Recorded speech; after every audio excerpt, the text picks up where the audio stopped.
Hari Om. Start with the prayer.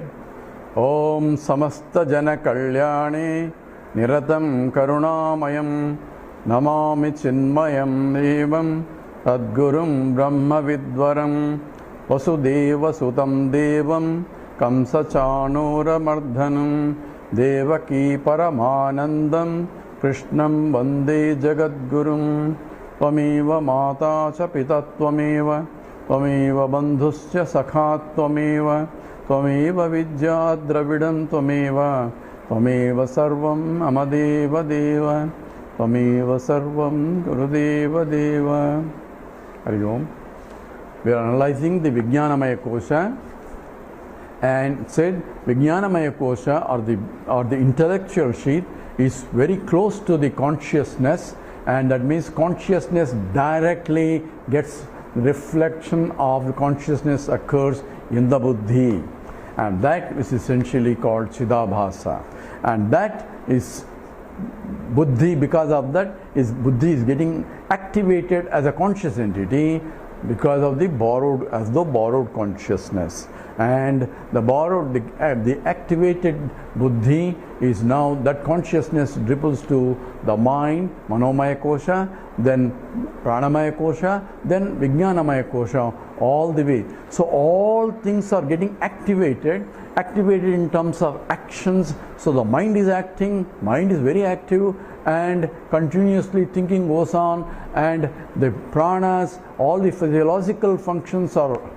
occurring. The prana, apana, vyana, udana, samana, all physical breathing going on, everything is going on, all because of this process due to consciousness, which is essentially dribbles through the buddhi and the mind and the pranamaya kosha and the annamaya kosha. So every cell is as though alive, activated because of that. So whole life process, because we don't know what life is life process is activated by the reflected consciousness and through the medium of reflection, and the closest the medium of reflection is the buddhi.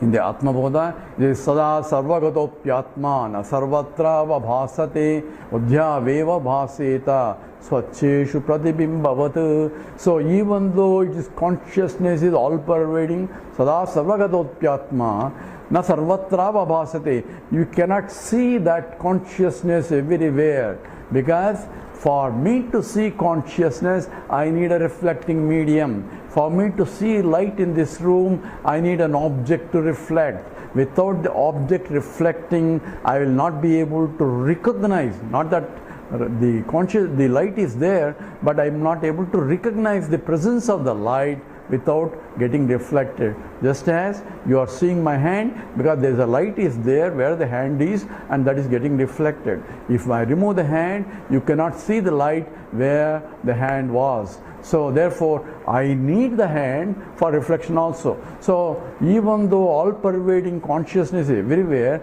I need the intellect for reflection of the consciousness, or to recognize consciousness. To recognize or realize consciousness, I need a buddhi, because in the buddhi only reflection is occurring. Without the buddhi, I cannot recognize consciousness. So for knowing what exactly is required is essentially I need the instrument of reflection. But problem, Brahma, is taking the reflection as I am, the original consciousness is the problem, and that has to go through by knowing that the consciousness that is getting activated is not due to the buddhi but due to the original consciousness. The light of the moon is not due to the moon because of the sunlight that is getting reflected. So when I look at the moon, I have to recognize what I am seeing is sunlight only, not even the moon. Moon is only, I am occupying a particular space around and so on, because only that part of the moon is reflecting the sunlight, and light is coming from the reflection, and therefore that part is only visible for me as the moon is visible. So in the Amavasya day, the light that is not coming to me, and therefore even though there is a moon, but no reflection of the light is coming, therefore I say I cannot see the moon. The same way, says, all I need buddhi for me to recognize that I am conscious entity also. So it's not that I don't need the mind. Mind is here, we're talking about the buddhi. So it's not the buddhi has to die to realize the consciousness. Its buddhi has to be destroyed, and that if buddhi is destroyed, you won't have any instrument. And buddhi cannot be destroyed also. Until one realizes, the buddhi will remain. And therefore, one has to have a clear understanding. That's what we are going through in terms of process-wise. So here it says, Kutastam sanatma karta bhokta bhavati upadistaha. So Kutastam, the pure consciousness, Kutastam is that which is unchanging consciousness because of the reflection of it by the Chidabhasa, and therefore activating as though the instrument is conscious entity. It says karta bhokta bhavati. It says I am the doer and enjoyer. I am a performer, action, and I am the one who is enjoying. So from the point of Kutastha, it is akarta abhokta. It is never does and never enjoys. But as though it is appearing as because the buddhi is enjoying. When they say I am enjoying, who is enjoying? It is the buddhi. Buddhi cannot enjoy because it's an instrument only. It's an inert. It's Chidabhasa, the reflected consciousness. Reflected consciousness cannot enjoy unless, because the reflection to occur, the original consciousness has to be there. Original consciousness cannot enjoy also because original is akarta bhokta. It cannot do because it is pure consciousness which is infinite and cannot undergo any modifications. So the whole drama looks very funny because its pure consciousness cannot do it by itself. The buddhi cannot enjoy itself. The reflection cannot occur unless both are there. So this whole drama is pure consciousness. In the presence of pure consciousness, buddhi is activated into a conscious entity, and that is the one who is performing. So it is the local buddhi, and depending upon the local medium of reflection, the activities are. If the buddhi has predominantly a tamasic guna, that means because it's a part of the prakriti. It is a product of the prakriti. So if it has a tamasic guna, it is dull, inactive, lazy, procrastinating. All the problems of the tamo guna are only expressed by that buddhi. It doesn't move. It's like a what called couch potato, sits there and keeps watching and eating potato chips.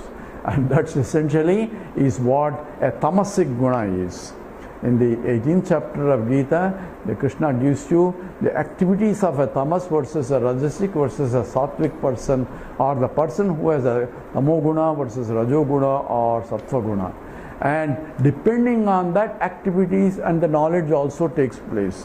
And therefore, this sloka, it says in the 19, Kutastas san atma karta bhakta bhavati. So even though it is kutastam, it is taking the role of I am karta, I am bhokta. It is not the kutastam that is taking. So one has to be careful here. It is not the kutastha chaitanyam, because the kutastha chaitanyam by definition cannot undergo a modification. That's why he called a kutastha. Kutastha means unwill, where all changes are occurring on top of unwill, but unwill doesn't undergo any change. If unwill undergoes change, you cannot use it as an unwill. So therefore, kutastham does not really have any problem, and kutastham is not a karta bhokta. From the kutastha point, it is a karta bhokta. But as though, quote unquote, in the presence of the buddhi, it's getting activated, and that activated one is the karta bhokta, and that is essentially borrowed consciousness. So when I say I am a conscious entity, I am performing this action, because only conscious entity can perform the action. Consciousness cannot perform any action. So it is a mixture of these, what Swami Chinmayananda is called as unholy marriage of pure consciousness and the inert medium. We have something in between that is arising and claiming all these problems. And that's what essentially statement here, Kutastha sannatma karta bhokta bhavati upadisthaha. Upadistha means as though it is in the upadi, in the buddhi, and staying in the buddhi, claiming that I am a karta, I am a bhokta, I am a doer and I am enjoyer. Which one? God, in this sloka it says kutastam. It is the pure consciousness. So it's not from the point of pure consciousness. There is no karta and karma. It's only in the presence of kutastha chaitanya, the buddhi borrowed is reflecting, and the reflecting medium is as though activity. It's like I stand in front of the mirror and look at my face, because I need the mirror to see my face. Without the mirror I cannot see the face. Suppose I see my whole picture in this one, and if the mirror is a concave mirror or a convex mirror, not a plane mirror, then I see a distorted image in the mirror. Whether I am tall or I am fat, depending upon whether it's a concave or convex mirrors. So in children we have these mirrors, they keep it for fun. But if suppose the image thinks I am the original and performs an action and says I am performing an action, so all the movements of the image, and if you attribute that to the original who is not doing anything, then there is a problem. So in the case of a mirror image, nothing will happen to the image. Image doesn't do anything. Unless I move my hand, image will not move the hand. But the distortion of my image in the mirror is not due to original distortion, but due to the medium of this distortion. So in the same way, because of the medium has sattva, rajo, samo gunas, so distortion of the consciousness in the reflection is occurring, and that's what is the problem also. So here kartrutvam and bhoktrutvam, as though attributed to the kutastha chaitanya, it's not, it's only figurative. In the same way, people say Sakshi. Sakshi is the witnessing consciousness. Sakshi from the point of Sakshi, same as Kutastha. Sakshi is only a pure consciousness, but pure consciousness doesn't witness also. So one has to be careful in terms of when you say Sakshi is seeing it. Sakshi, if he's seeing, then it also becomes a drashta. That means it's also undergoing modification. It is Sakshi as though, quote unquote, has to be understood, is to be understood here, because the presence of Sakshi is required for me to see using the buddhi, and that is all employed in these slokas here. And one has to understand clearly who is the doer, who is the knower, and all that. So we go to the next sloka, the verse 192 of the Vivek Chudamani. Swayam paritsedam upetya buddhehe तादात्म्य दोषेण परम मृषात्मनः सर्वात्मकः सन्नपि वीक्षते स्वयं स्वतः पृथक्त्वेन मृदो घटानिव.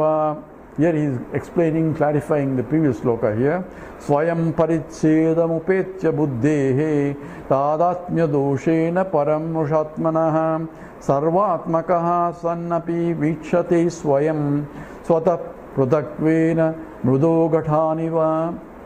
So looking at the mrudo gataniva, looking at the example here, Niva means just as the mrudo, the clay, ghataniva.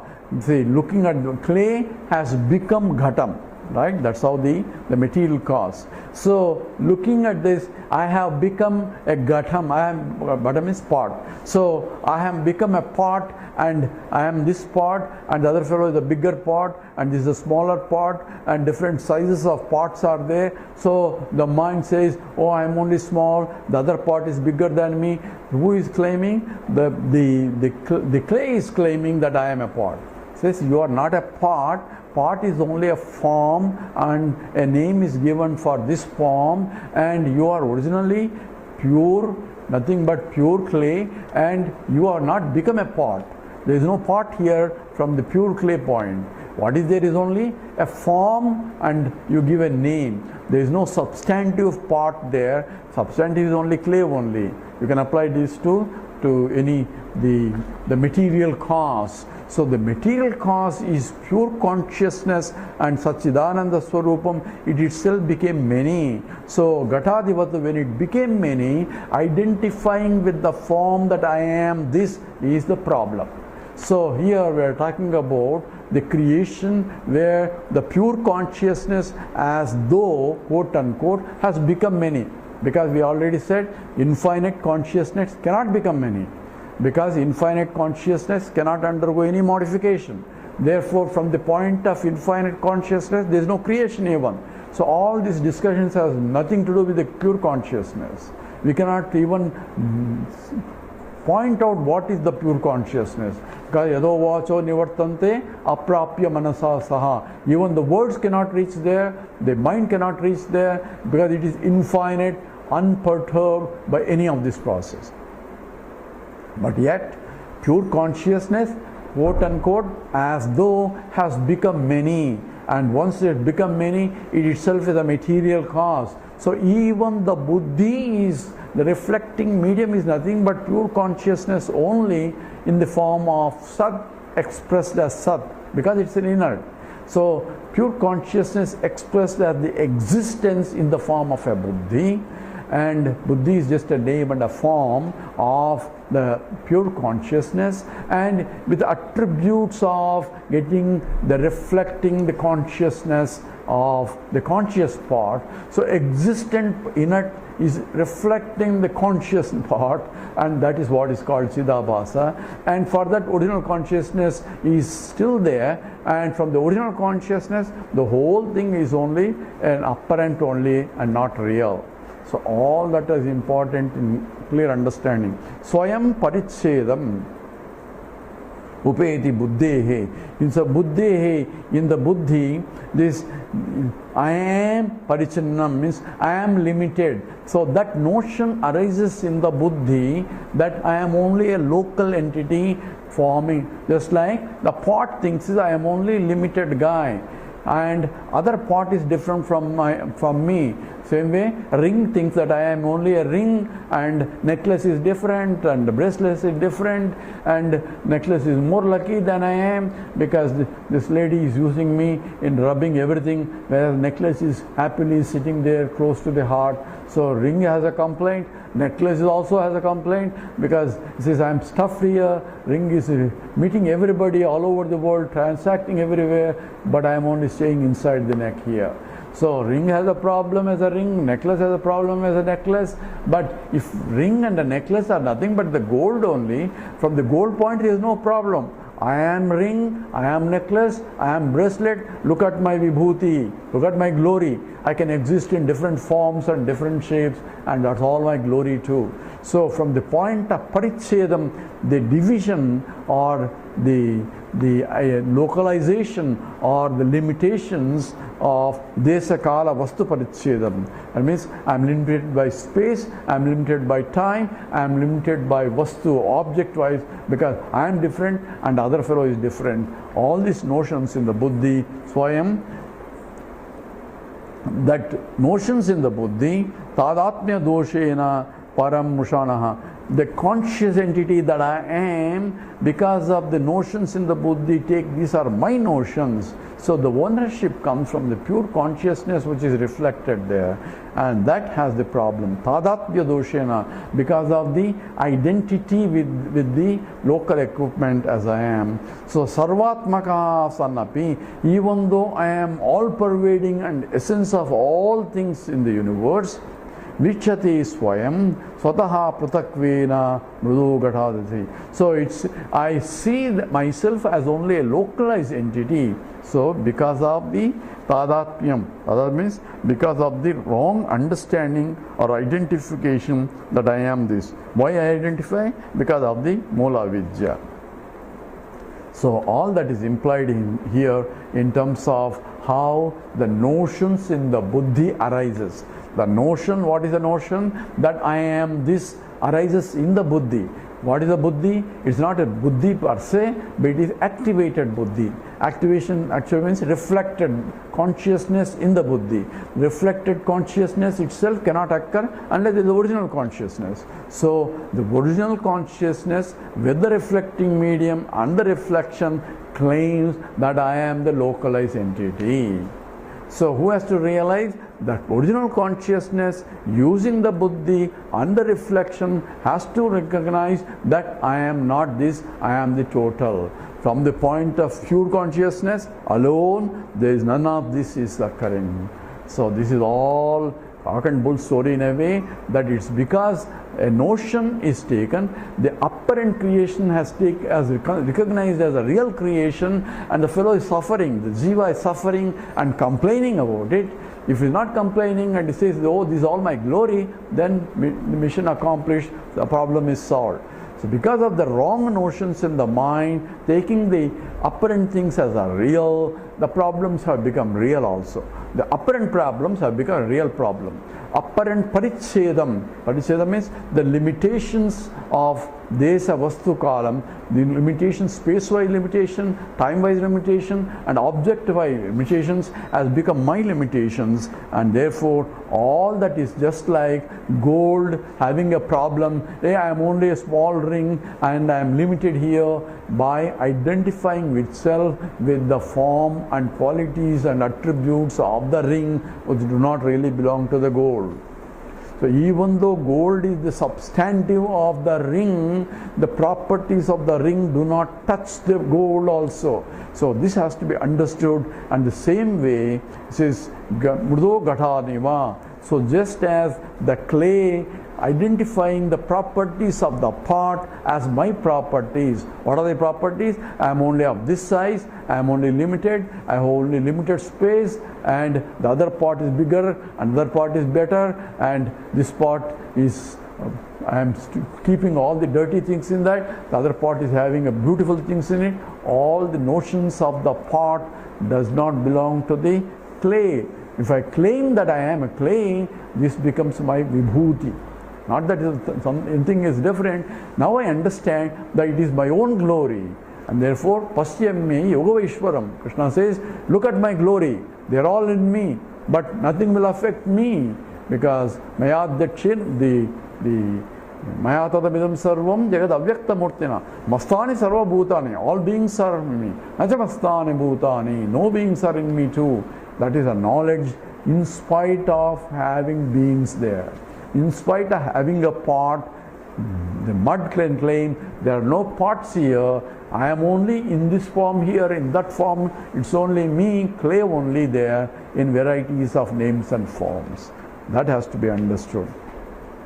So we are going into the exhaustive deal because all the notions are in the mind and in the buddhi only, and once I recognize the problem and look at the problem, that when I have this notion in my mind, because this is for sadhana, whenever I have a limitation of the buddhi as my limitation, I have to stand back and says this is a property of only nama rupa, and I am never affected by this, I am pure consciousness. The equipment is going through, because it's the nature of the equipment that has to go through depending upon the vasanas.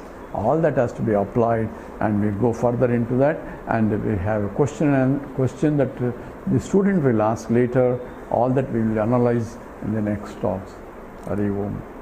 Om Purnamada Purnamidam Purnat Purnamudachyate Purnasya Purnamadaya Purnameva Vasishyate.